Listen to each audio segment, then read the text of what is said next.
Yo, what's up everyone? It's time to have another little bit of a video, another talk about some blues licks and Charlie Yardbird Parker's playing, because you know what? That's what I really love about Bird. He just epitomized what it was to be a blues player.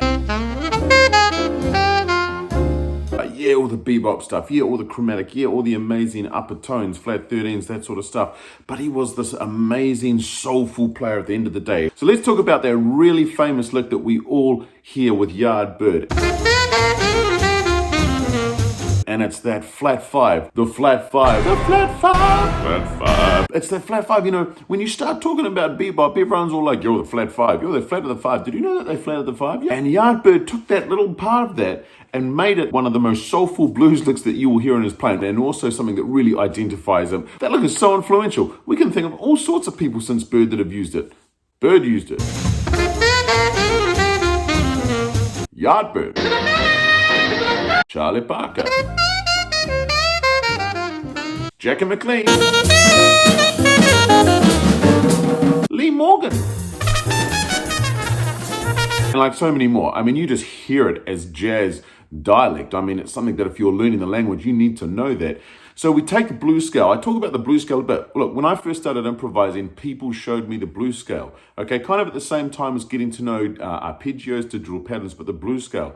And it was just such an amazing tool. And then I think sometimes the risk we run is as we get more intellectual with our jazz language, we perhaps forget about it because it was something that we used when we first started out. But it's so important we bring it back, like I said last time, we use it as a tool, okay? So the blues scale, we know that it's essentially the minor pentatonic scale, and within that, we add the sharp 4 or the flat 5. What Bird did is he utilized that tritone sound. He just played the 1, the flat 5, resolved it to the 4, and it was those 3 notes that gave that sound.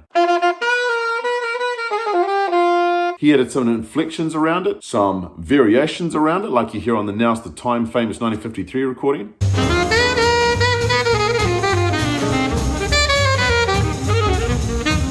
But it's something you can work at. I mean, it's actually pretty straightforward. And the thing about this lick is I've played this lick when I've been doing, obviously jazz gigs, but when I've been doing soul gigs, you know, pop gigs, rock gigs, and it gives you a flavor that you otherwise couldn't get. I think that's the beautiful thing about improvising, is that it transcends styles of music. We learn how to improvise in a jazz context, and then when we put ourselves in perhaps other contexts, because let's be honest, you've got a gig, you've got to make some moolah on the side, you're going to have to do that rock gig, you're going to have to do that R&B gig. But you add in some bird sounds, some of those licks and stuff, and all of a sudden you get a very different flavor to what anyone else is bringing, and it makes people's ears prick up.